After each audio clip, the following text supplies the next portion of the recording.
A recent light novel that I have completely fallen in love with is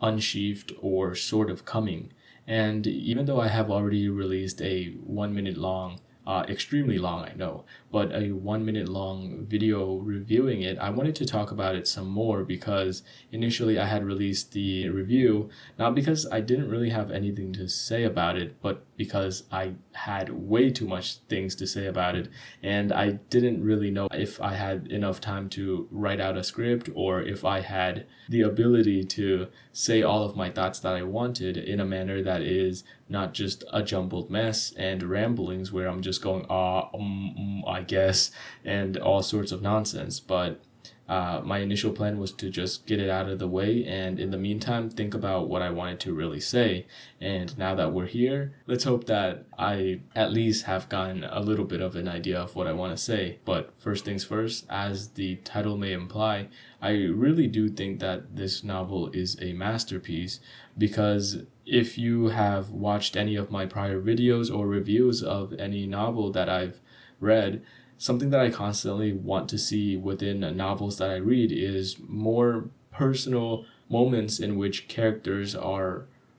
given time to shine, not only in terms of battle or just wits, in terms of scheming and such, but really just characters being themselves in their most vulnerable when they're, say, for example, eating together with another character, just talking about day-to-day life and just the chores that they have to do. Because even though it might be menial, and in novels where people are constantly fighting gods or stabbing one another or scheming against each other, these things might seem boring and extremely unimportant. I really believe that these types of menial moments really go a long way to show what kind of character each character in a novel is, if that makes sense at all. Because in a way, when characters are fighting against each other or scheming against one another, they're actively putting an effort to do something. Whereas when they're just doing chores, talking with their friends, expressing their hardships, they're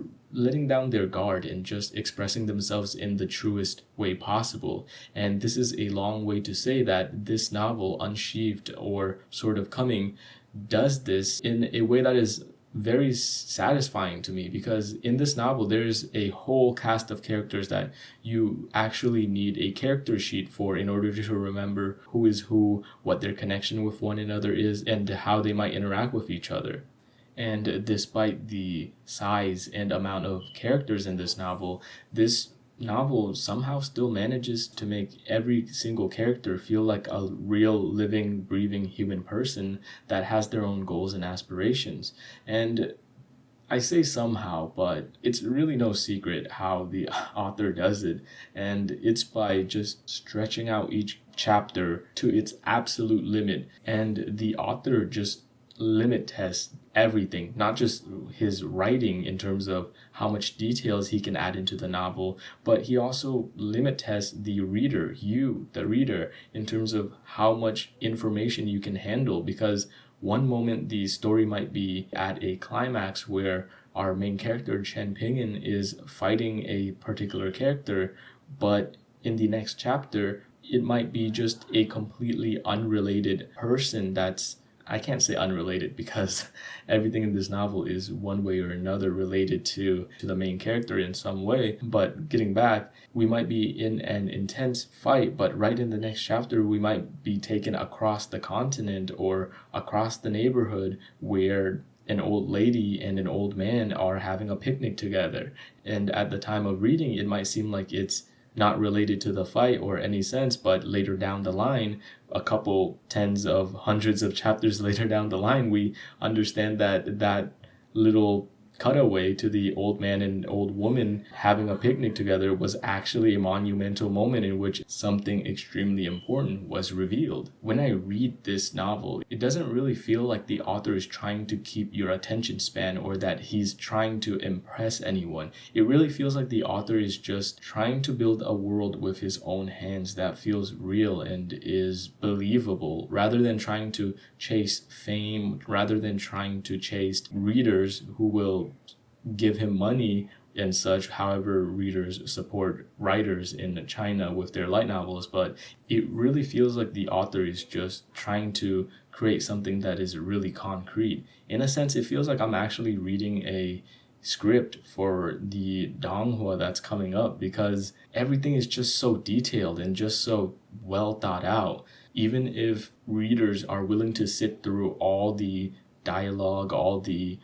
information that may be useless at first in the first volume or so, the author still continues to test the readers via the hardships that our main character goes through. Because in the novel, our main character Chen Ping'an literally has to fight for everything that he has. Even his lunch, even his breakfast, even his food, if he has anything to begin with, he has to fight in order to get. And this plays into one of the subplots in the novel, which is just so genius when you get to the end, how the main character is tested. And it's something that I've never seen done before in a light novel, where our main character, instead of being tested with incredible hardships, of course our main character Chen Ping is tested with incredible hardships, but in the end he's tested with something that I've never seen before in light novels. And he has to, man, I don't know how I can say this without spoiling everything, because it's just so brilliant. I don't know how I can put it or describe it without spoiling.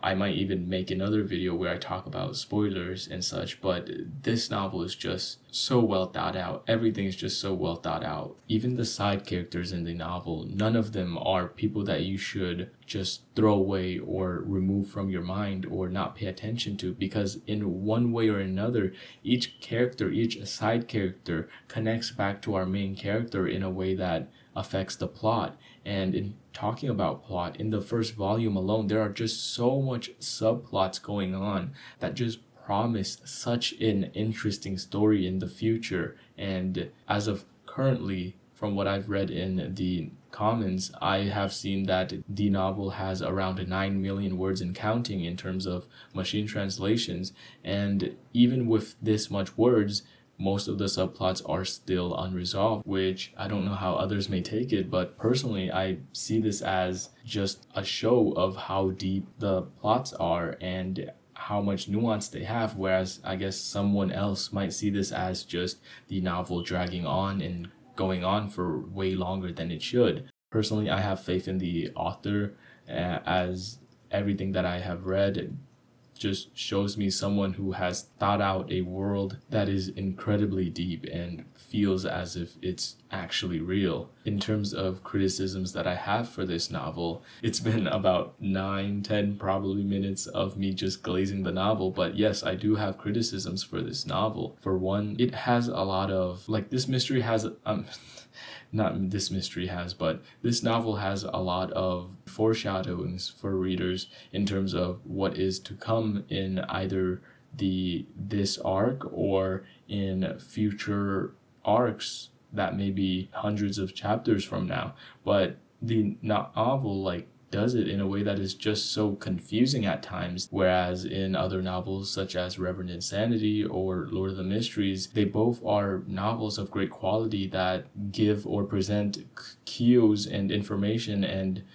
foreshadowing to readers in a way that is digestible and easily understandable. And this is to say that at times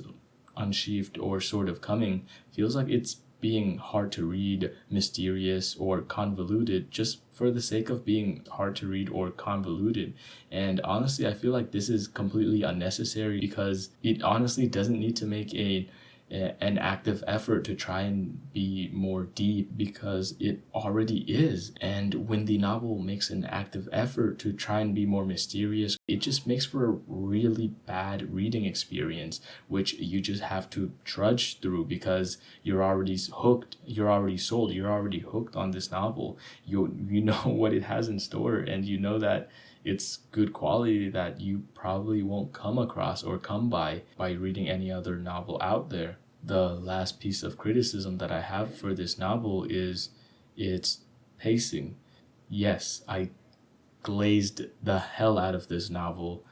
for 9 minutes about how good it is and how much of a great novel it is because of its pacing. But I can honestly understand why someone might drop this novel, because this novel just moves at an incredibly slow pace. Just like I said in my 1 minute video, in order to get the most out of this novel, you're really gonna have to sit down and not read this novel in a way that you will expect action at every corner of the novel, because at times it's just gonna be Chen Ping just picking up sticks, just picking up leaves, just picking up rocks, and just walking in a river, talking with his friends. At times you'll just be him eating food, and that's literally it. If you have the time and dedication, this is the best novel that you will probably ever read, no doubt. But if you don't have the time, if you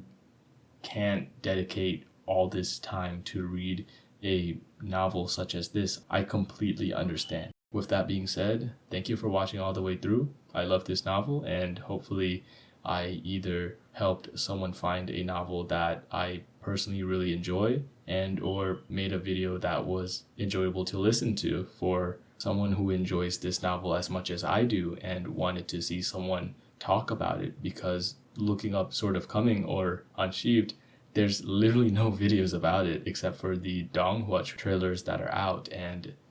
in the future, I plan on personally looking at these trailers and examining them, kind of similar to what I did with Lord of the Mysteries. But yeah, for real this time, thank you for watching.